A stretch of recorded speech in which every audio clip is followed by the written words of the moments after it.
When you graduate and you go to find a job, usually the first thing that companies look at is if your degree was accredited. So if it is accredited, it means that you are one step above of all the competition. It means that your course is recognized. All our courses here at the University of South Wales are accredited by the Institute of Mechanical Engineers. If they finish their degree and they succeed, then they will be available to become chartered in a period of time after they start work as well. So twice a year, we actually meet up with industry leaders around the South Wales area.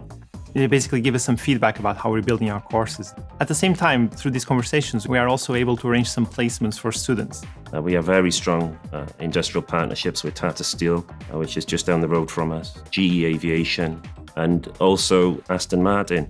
We have a large proportion of part-time students, so we have a very strong industrial influence on our courses.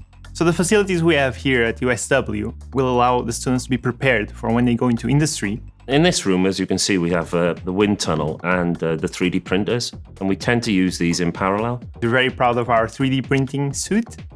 We have 3D printing, we have machines that do PLA, as well as other types like ABS, and even some of them even do carbon fiber as well, which is really exciting. We also have a wide range of equipment for control engineering, materials engineering, mechanical science, as well as thermal fluids and thermodynamics. Included in the IT equipment that we have is something called a cluster. A cluster is effectively a supercomputer. So we allow our students to tap into this supercomputer to do their computational analysis work. We've got a range of industry standard software that we use. These include SolidWorks, ANSYS, Fluent, which we use for computational fluid dynamics and finite element analysis.